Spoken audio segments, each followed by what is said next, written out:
LinkedIn is pretty great at a lot of things, like helping you tap into the latest trends and insights in your field. We cannot stop your coworker from tapping her pencil. LinkedIn can help you find new jobs that align with your career goals. We cannot help you find the source of that weird smell in the office fridge. Ew. And while we can't stop your coworkers from bringing their hobbies into the office, LinkedIn can help you bring your career to the next level. LinkedIn is the network that works for you. The world moves fast. Your workday, even faster. Pitching products, drafting reports, analyzing data. Microsoft 365 Copilot is your AI assistant for work. Built into Word, Excel, PowerPoint, and other Microsoft 365 apps you use. Helping you quickly write, analyze, create, and summarize. So you can cut through clutter and clear a path to your best work. Learn more at Microsoft.com/M365 Copilot. This episode is brought to you by Stouffer's. Here comes three-time juggling champion Natalia Rogers. She's juggling law school, her TA job. Oh, narrowly catches the laundry. What's that fourth ball? Parents unexpectedly showed up at dinner time? Is that too much for Natalia? Not with Stouffer's Chicken Alfredo and its mouth-watering mix of Asiago, Romano, and Parmesan. When you're juggling four things at once and the clock strikes dinner, think Stouffer's.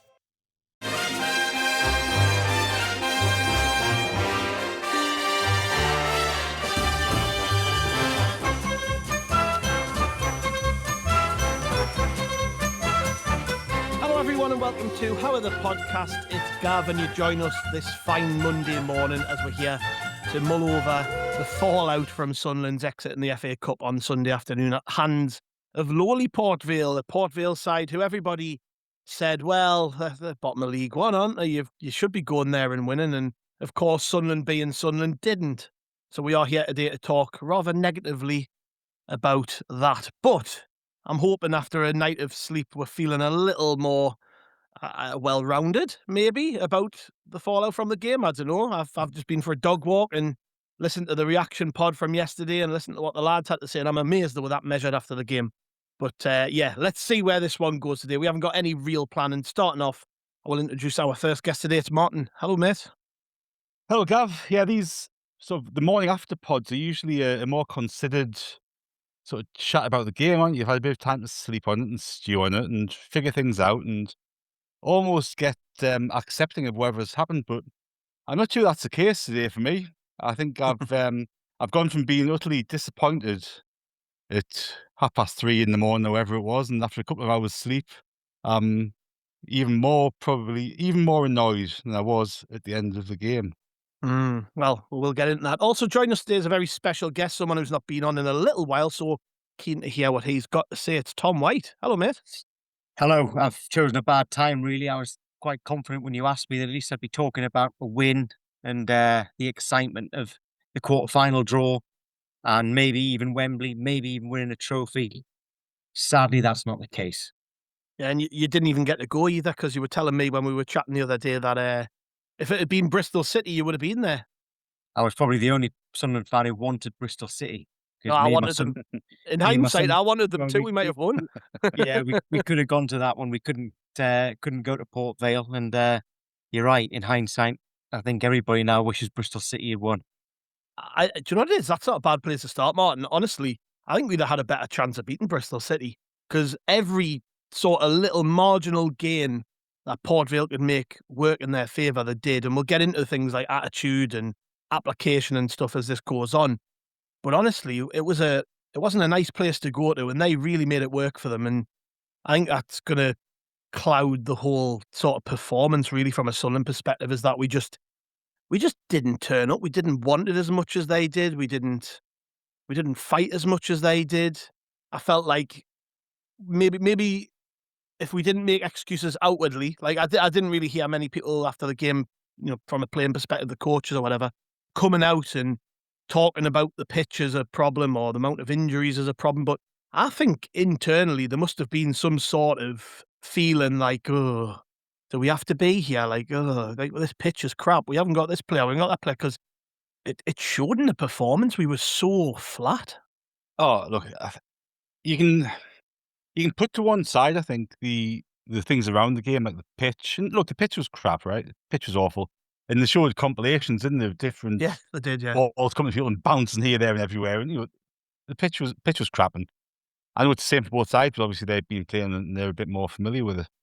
But regardless of that, we could have played them on the beach. And as players, our team is so much better than their team. We should beat them. If our attitude's right, we should beat them. And you bang on, the team as a whole, and I would include every single player who got into the pitch and the coach and stuff, they just did not look as if they wanted to be there. They did not put the effort in. That's the minimum expectation to go and win a game of football. And as supporters, you forgive a lot, don't you? If you can see the effort's there, you forgive a lot. You go, okay, we've given it a right good go. The pitch has been to blame, whatever. You accept the result and the outcome like we had yesterday. But I am so disappointed with the fact that we went there and put in such an abysmal performance. And it was such a good opportunity to get to the later stages of the FA Cup to potentially win it. Because, Southampton are through. There's other teams through that you fancy playing at home, certainly, and taking them on and getting through at the semis. And if you got through at that point, then who knows what happens. But we just did not look as if we wanted to be there. We just looked as if we thought we could turn up and just turn them over. And I don't think any single person involved yesterday would quite happily go back to kickoff and do exactly the same thing. I think every single one of them would want to go and redress the balance, because I don't think anybody could be happy with what they put into that game yesterday. Yeah, what's your thoughts then, Tom? Just having had a night to stew on it, are you any more sort of measured, or were you just as angry as us? No, I think the first word you get was frustrating, because it was a real missed opportunity. You do get the word embarrassing, just because if a Premier League club goes out to the team who are bottom of League One, it is embarrassing. Yeah. And it's a big story, and people are laughing at you. So that's two emotions there. But the other one, I am actually a little bit worried. I've been worried about this for a while, is we don't seem to create any chances. And when that happens in the Premier League, that's all right. You're in the Premier League. The way we are at the moment, until we are fully established in the Premier League, we're going to have to focus more on defence than attack. That's right. That's the right thing to do, and it's working. But that's now Oxford away in the who were a Championship club, Port Vale away, bottom of League One, and I can't think of many chances in those two games, and that worries me, because against that level of opposition, we should create more. If you think yesterday, Mayenda, his header that was deflected on the post early on, if he scores that, I guarantee that we have a very, very comfortable Sunday afternoon. That didn't go in, and I can't really remember much else other than that. There wasn't a lot. And that's the thing that's worrying me. I think that's a really good point. And yeah, you can kind of excuse it in the Premier League, because you're playing up against some really good players, and you just expect that first season back in the Prem, well, yeah, you're going to focus on solidity. But you're possibly touching on something that's correct there, Tom, in that it has bled into the cup performances, because we were at times just like, I think the big frustrating thing for me was at half time, I'm sitting there going, why aren't we shooting? Why aren't we just getting shots off? Like, get around the box and shoot. It's a really basic principle, tactic, approach to make. Like, if they call them Oxford there. If Port Vale are camped in their own box or around their own box and making it difficult for us to cut through them, why are we then still playing triangles out wide? Why are we knocking it from defence into midfield, back to defence? Why is nobody just taking the initiative and shooting? And I think it was about 40 seconds into the second half, Martin, that Talby had a shot like that. It was out and out. It felt like someone had went at half time. If you get within 25 yards, have a go. Yeah. And I thought, all right, they've clearly thought about this at half time the same way we have. But then I don't think after that we had another shot from range. Maybe one, Diarra maybe, I think had one, but it was so frustrating to watch, because as Tom's kind of alluded to there, we're not talking about like a top class defensive shutout from Port Vale. We made it so easy. There was no invention to our creative play whatsoever. I think actually sometimes we were trying to be too clever and just overplay it. And we weren't just overplaying it, it was slow. And you can't knock the ball around quick on a surface like that. And coming away from it, and I've wrote about this for the website today, but I don't get that. It feels like we were just blind to what we were walking into, which I don't get, because all the talk from Tuesday onwards was about that pitch, was about the conditions, was about, right, if you're going to go there, it's going to be difficult to play on.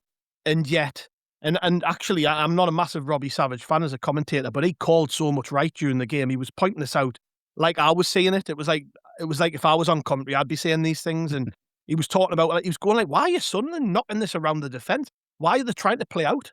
He couldn't get his head around it.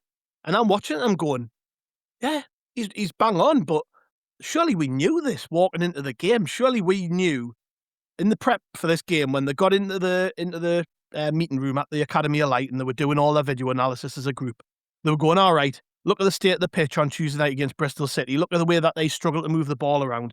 We're probably going to have to abandon some of our principles, go front to back a bit more, be a bit more direct, shoot from range, test the young goalkeeper who's on loan, I think it was Everton or something. He's from a Prem team, but he's only young and he's very inexperienced. Test him, give him problems, and then see where we go from there. It's not going to be our usual game, but unfortunately, because of the conditions, we're going to have to do this. And it almost felt to me like we just went, we'll just treat this like any other game. We'll play exactly like we do every week. And I mean, it was so wrong. And it didn't feel like at any point during the game we actually addressed it. We went on till it was probably the 85th minute when we eventually put Ballard up front to try and win some flick-ons, that we actually looked like we were trying to change something. And it was just such a underwhelming and flat approach to the game, which I can't get my head around. Well, as Tom said earlier, you kind of wonder whether we actually can change it with the squad that we've got, or with the approach that we have. And I think I kind of understood the logic or the thinking behind playing it around behind the back, because we're obviously trying to suck them out to try hit them over the top like we do with every game, right? And that's our style of play. We try to get people on the counter-attack. It's how Lebris plays. That was never going to work, was it? Yesterday, it was never going to work against that opposition and on that sort of pitch. And, you know, we always have had problems in the past couple of seasons playing against teams who will just sit and let us come at them. We struggle to break them down. Now, it's a really hard thing to do in football.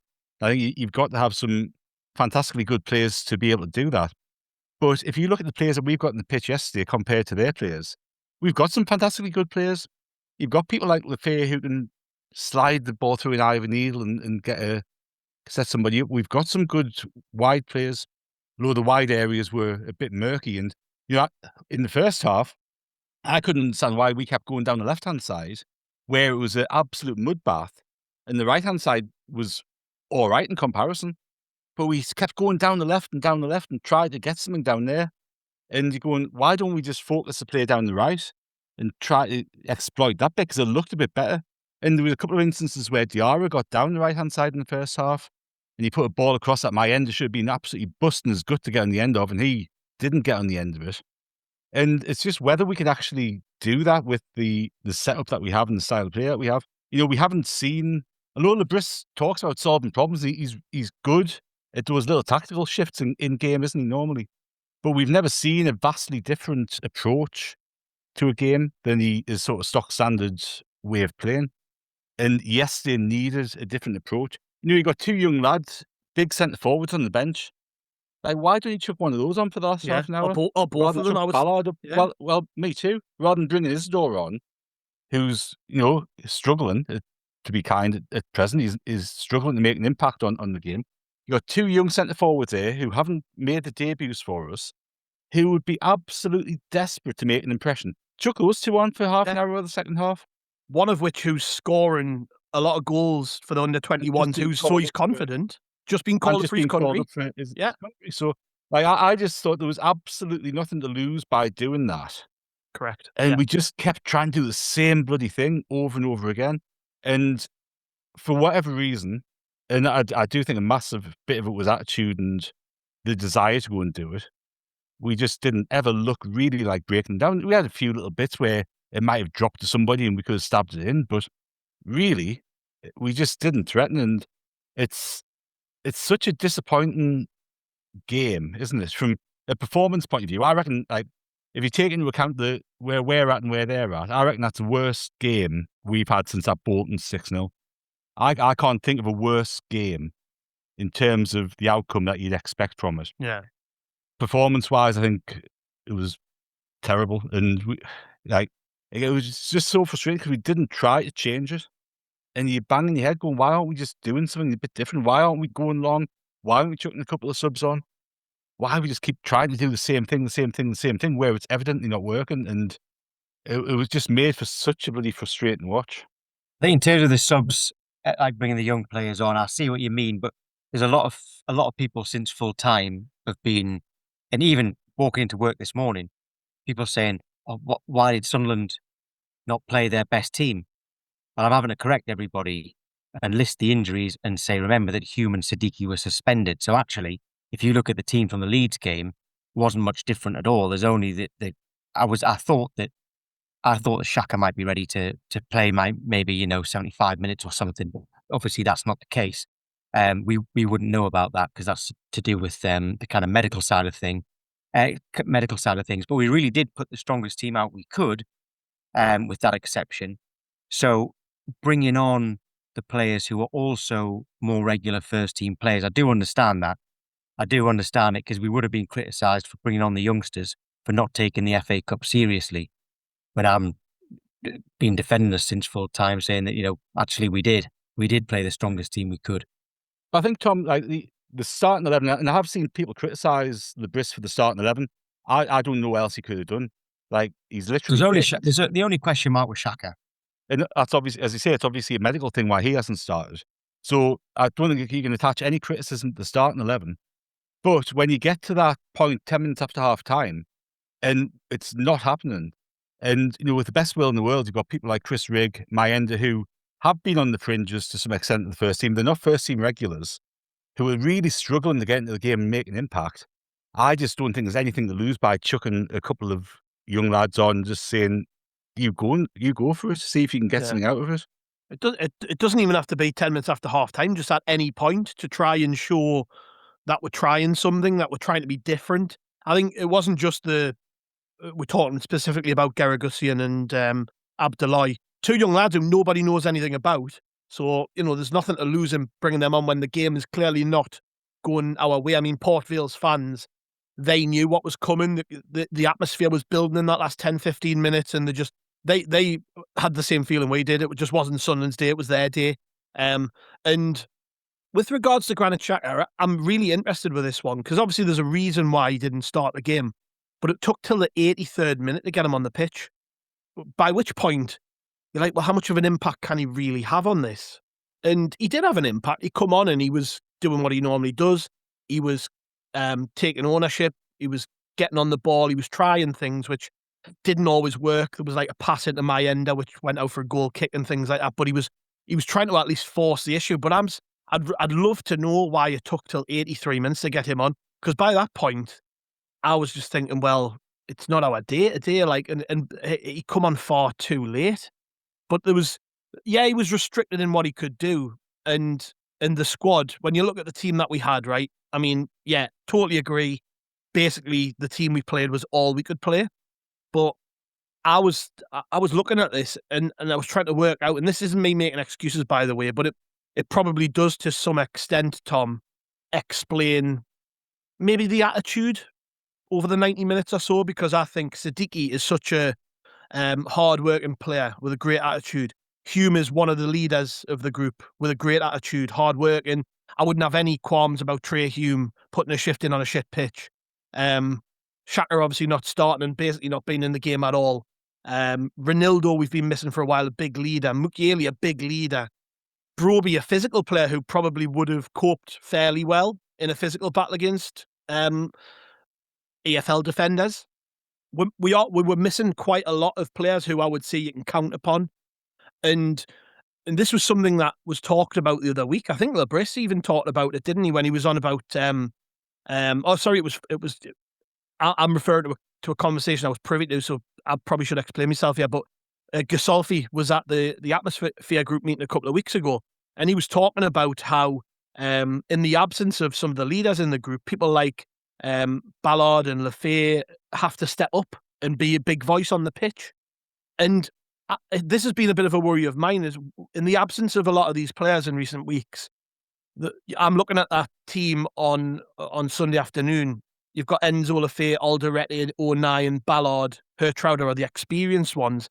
Yet there wasn't anybody grabbing the game by the scruff of the neck and taking control of a situation that was going out of our control. I just didn't feel like they did that. And when you look around the pitch, Mayenda, Angulo, Talby, Rigg, Diarra, Elborg, they're all kids.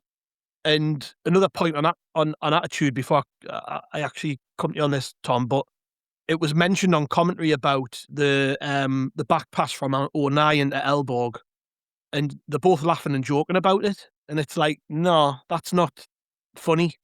And it just felt, it all pointed to me like the attitude was all wrong during the game. From start to finish, attitude was poor. There was no real leadership.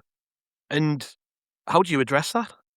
But on the O'Neill thing, by the way, he was kind of getting a lot of blame from the commentators for the fact that we conceded, and that was the kind of start. There was a lot of opportunities to get the danger clear between that back pass and the goal going in, right? So I think that was a bit harsh on O'Neill. I mean, it was a bad back pass, but when you say they're laughing and joking, we all remember the famous Kevin Ball tackle at St. James's Park, where the ball ends up, did it hit our own bar, or did Sorensen tip it over? Yeah. We all remember that when Kevin Ball tells that story, and everyone who was on the pitch tells that story, they were all saying to him, as they're about to defend a corner, that it's the funniest thing they've ever seen.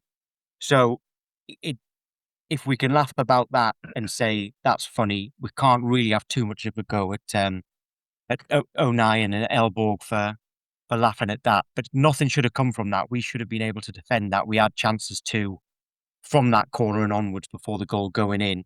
In terms of the leadership, I think from the outside, I think we've got loads of leaders. But I see what you mean. Yesterday, it was as though nobody really knew who was in charge.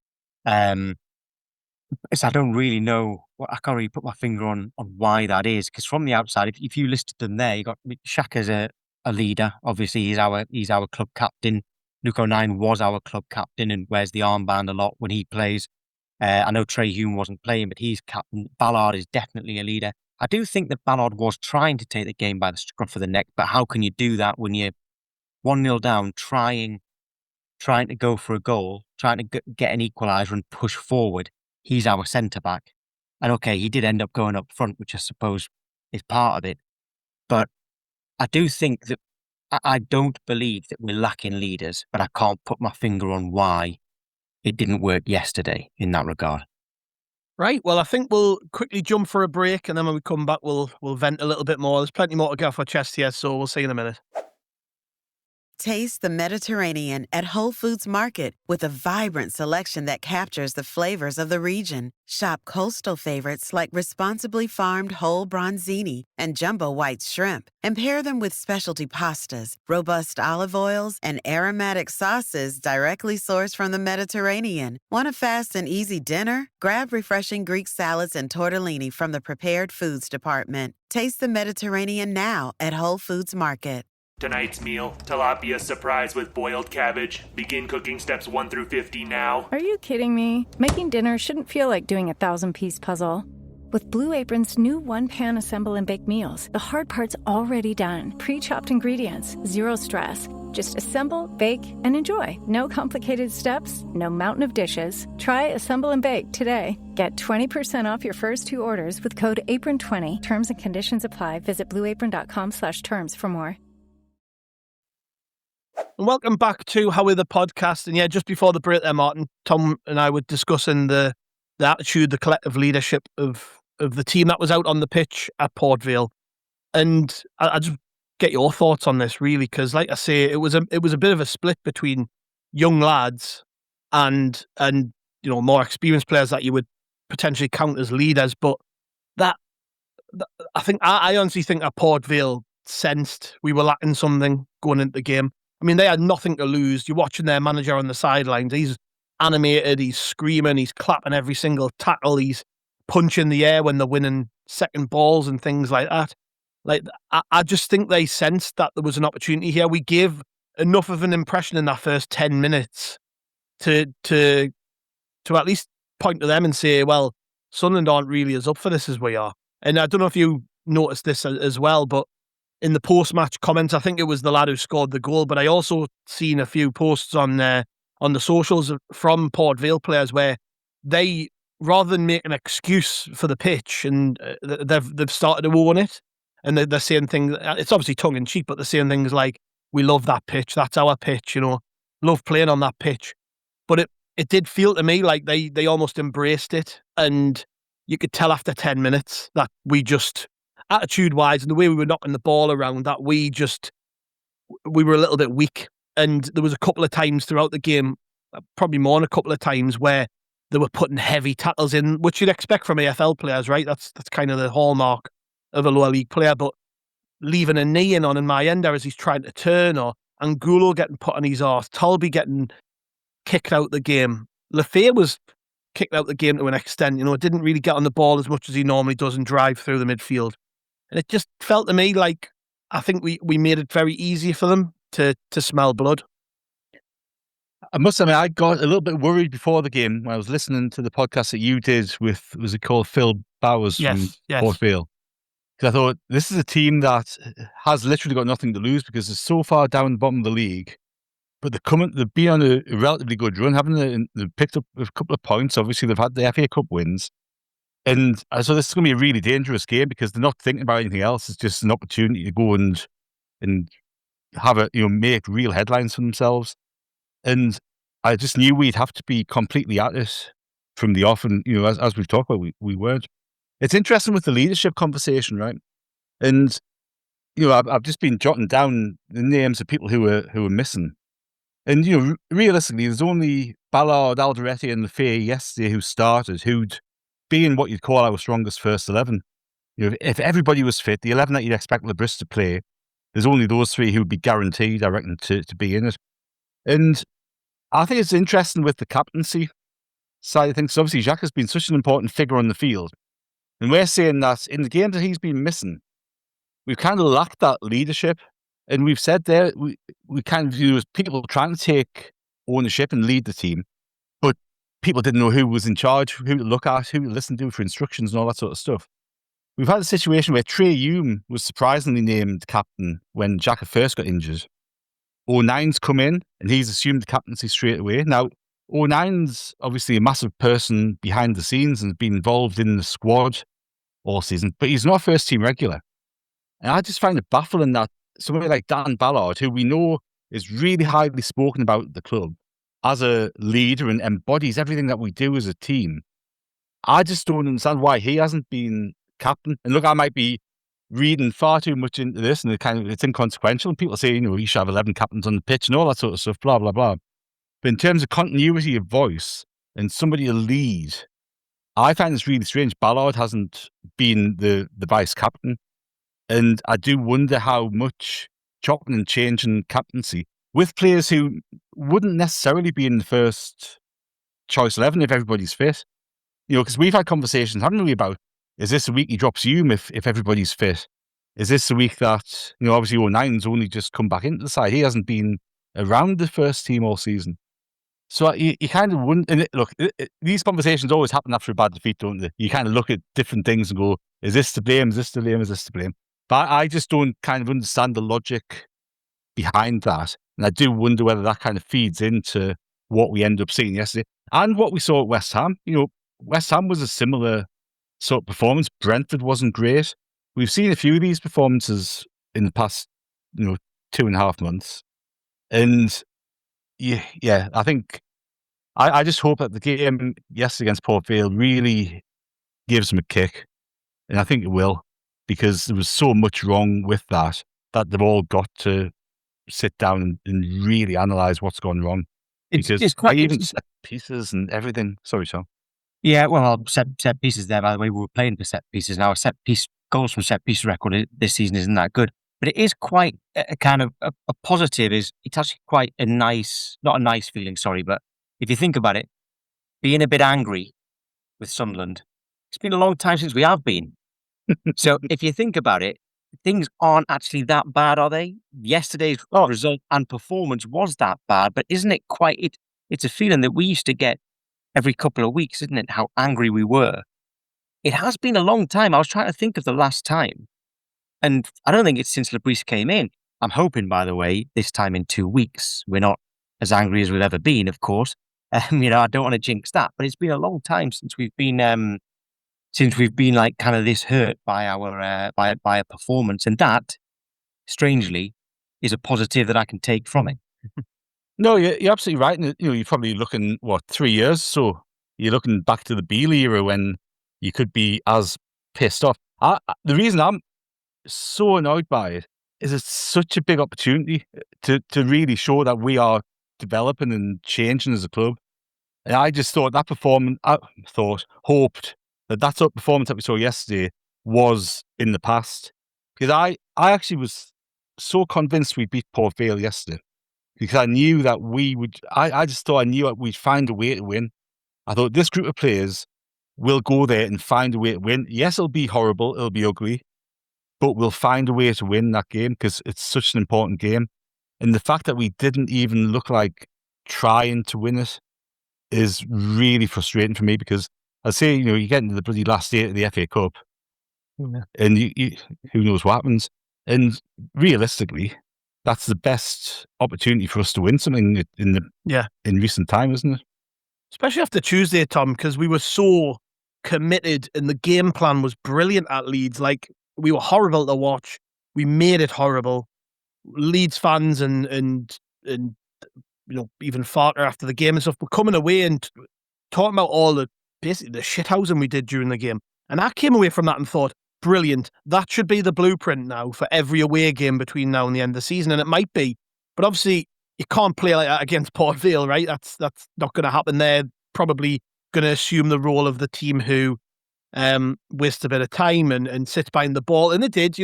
They had scheduled goalkeeper injuries 2 or 3 times during the game. And I wasn't angry about it because we did that on Tuesday night at Leeds. But after Tuesday, I was just so confident that the attitude and application would be right. And this is something I would love to dig into somehow with maybe ex-pros, current players or whatever. But what is it about this thing where like players just don't get switched on for cup games? Because like Martin says, what an opportunity we've just squandered. We were 1 game from playing at Wembley. And for me, I know this has been talked about loads all over the country for years now, but the FA Cup still has a bit of magic for me. I still love the idea of doing well in a cup and going on a cup run. And we've got players in our squad who've won cups. Granit Xhaka's won the FA Cup twice with Arsenal. Lucherel Hertrauda's won it with Feyenoord.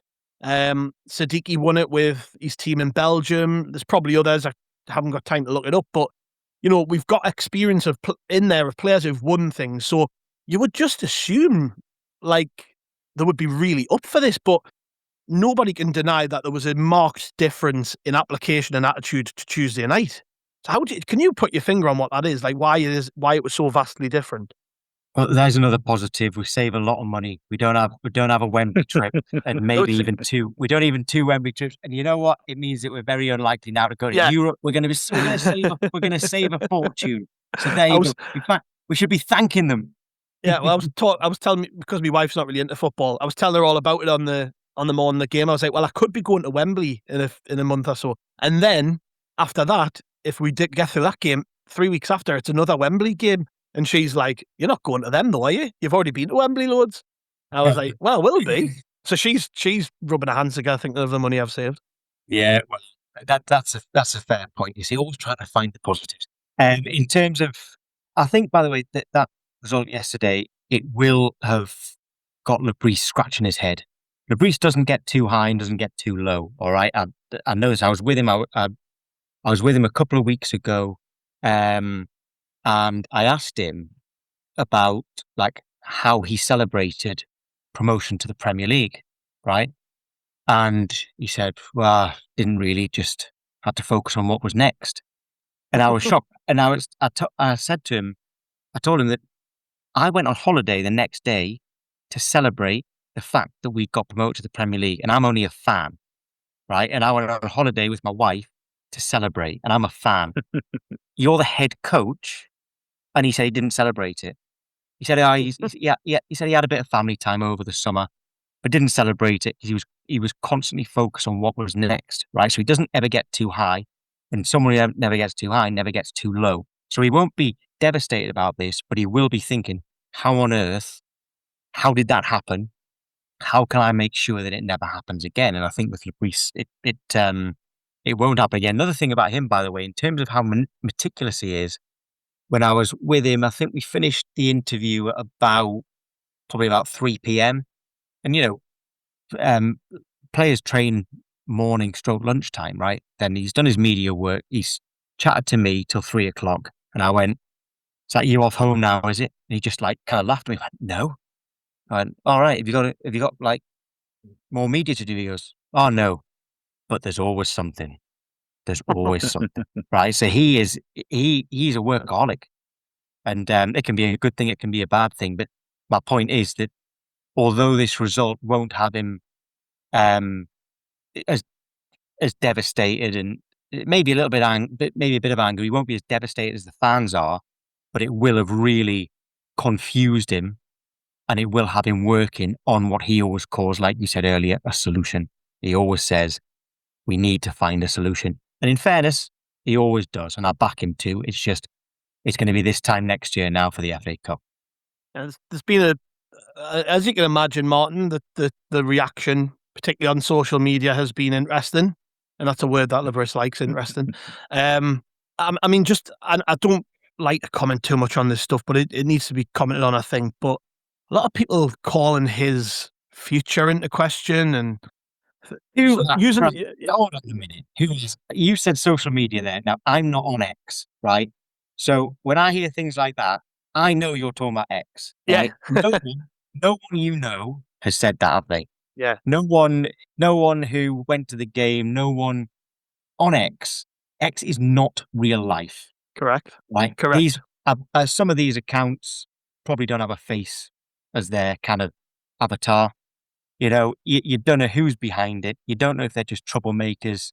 You don't know if there's someone whose opinion you really trust. Nobody is saying that Labris should go. Nobody real. And X is not real. Maybe not saying go now, but a lot of people are still talking. I have used this result, Martin, and have used this as an excuse to say, well, I think in the summer we might be looking at a change and all. We do comment on this stuff quite often, but it is important, I think, not to lose perspective of where we're at and what we've achieved and what we still can achieve as well. And I was really glad Tom brought up the fact that Labris doesn't get too high and too low, because a lot of the negative reaction to Labris yesterday wasn't about the performance or what have you. It was what he said after the game and the fact that he wasn't getting carried away in either direction. I think he said something along the lines of, it is what it is. And people really took that to heart. And I'm thinking, well, one, English isn't his first language, but two, we know he doesn't get carried away. He doesn't get carried away. And he was actually very gracious in defeat. He gave a lot of credit to Port Vale, as he should have, because they played well. He wasn't blaming the pitch. He wasn't blaming the lack of first team players available to him. He wasn't blaming the ref or VAR or anything like that. He was very gracious in defeat and actually quite measured. And I just think, I think people need to remember that and not get too annoyed when Labris isn't screaming and ranting and raving, because it isn't his style. It never has been. And I would suggest the reason we've done as well as we have under him is a lot to do with that, because he's just not a particularly animated person, which, okay, on days like yesterday where you maybe could do with a ranter and raver to get into the lads a bit more, maybe that can be frustrating. But for the majority of the time, the other 95% of the time, it's a real strength, and it's important not to lose sight of that. Oh, look, it 100% is. And I think you only have to cast your mind back to that run-in at the end of last season. There was people who really wanted them sacked before the playoffs. So I remember that. It's absolutely nonsensical. And, if they are Sunderland supporters, I think some of them are. I think Tom's right in terms of his analysis on social media, but I've spent the day looking in Facebook groups of Sunderland fans, and there's plenty of different opinions and a lot of criticism for Lebris. And I just think it's absolutely mental. And I think, you probably the same people who were calling for him to be sacked before the playoffs and bring Tony Mowbray in because he's better at the playoffs. You're like, what the fuck are you on about? It's absolutely, absolutely nonsensical. The thing I think we all know about Lebris, I think Lebris has been one of the best things to happen to this football club over the past, 30 years, really, in all honesty. He's done so fantastically well with this squad. And that's not to say he's perfect. I don't think any of us would sit here and go, he gets absolutely everything spot on. But Tom, I think when we last recorded with you, you said you trust Regis Lebris with your PIN number. And the same thing still applies for me, because you know that he will be at work today, he'll be watching the video of that game and trying to figure out things to try for when we're next in that situation. We've next got to play a team that we're struggling to break down. He'll be analysing everything he's done yesterday with subs, with team selection, with approach to try to improve. And I think that's all he can ask. He's an absolutely fantastically good manager right now. And look, if he left Sunderland, he would have a ton of job offers. He would absolutely have a ton of job offers. And there'll be clubs in the summer who want him. I can guarantee you that now. There'll be clubs in the summer who want him because of the job he's done with us over the past 2 years. So let's not get carried away and thinking there's this utopian manager out there who gets every single bloody decision right and wins every single game, because there's not. We've been through enough of them to know that that does not exist. And I just think you've got to take a step back and look at everything. You can be pissed off with the game yesterday and pissed off with the result. That's natural. It's normal. It's fine. And there is some criticism that's due to be directed at the team and questions about certain things yesterday. But there's absolutely no question mark over Lebris, and I think we've all just got to take a step back and back him to the hilt, because he has done so well over the past couple of seasons for us. And if we give him the space and time, he'll do fantastic things over the next couple of seasons as well. Yeah, just to round off, I guess, Tom, but on the bigger picture, it is difficult in the aftermath of such a demoralising defeat. You use the word embarrassing. It was embarrassing, really embarrassing. So your ego takes a bit of a hit, and it is difficult to have perspective and look at the bigger picture and kind of take everything into account that we've done this season. And the season isn't over yet, by the way. As Chris was at pains to point out on the reaction pod yesterday, we are still 4 points off Brentford in 7th. So it's not inconceivable that Sunderland could go on to have their best finish in the Premier League since Peter Reid was manager. We could qualify for Europe. These are things that are attainable, that are within our grasp. If we get things right, then there's no reason why we can't do these things. So I just think it is important on the back of this, isn't it? Whilst it's difficult to have perspective, to, after a couple of days of stewing on it and whinging about it at work with your mates and whatever, just to remember we are still in a really good position. We can't allow the season to get away from us just off the back of this. I think there's still a lot to play for, and yeah, let's keep perspective, I think.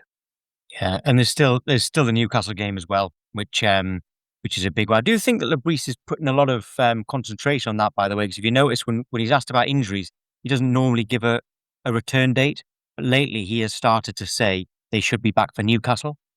So I think that he is really focused on that game. I must admit, I'm not confident about that game at all, but I do think that Lebris is going to be giving it like leaving no stone unturned. When you talk about he is very, very good tactically, he will have a plan for that game. It could go out the window in the first 10 minutes, we know that, but I think he is ready for it and we will be prepared for it. At least it looks like we're going to have some key players back for it as well.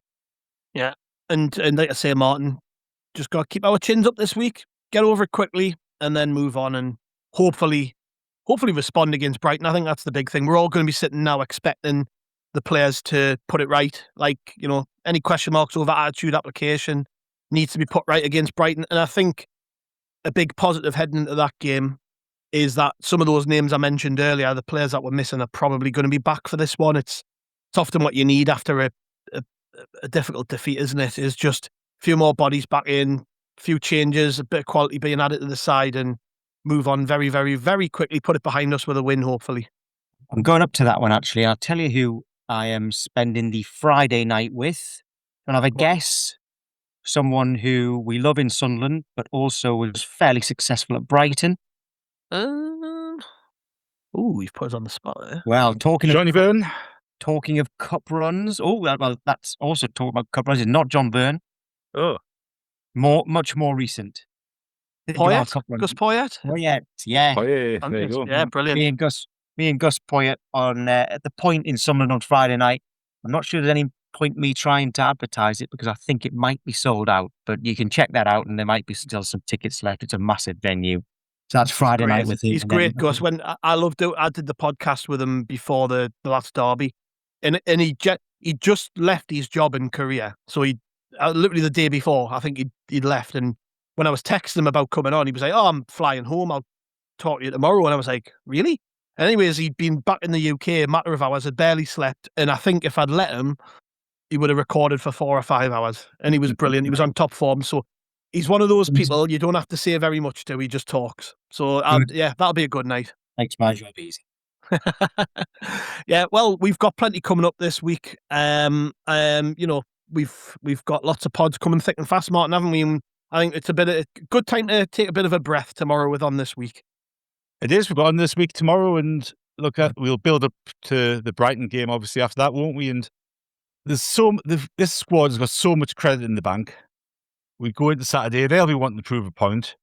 And look, things change quickly in football, don't they? In 2 wins, next 2 games, and everything will be hunky-dory again. So it'll all be fine.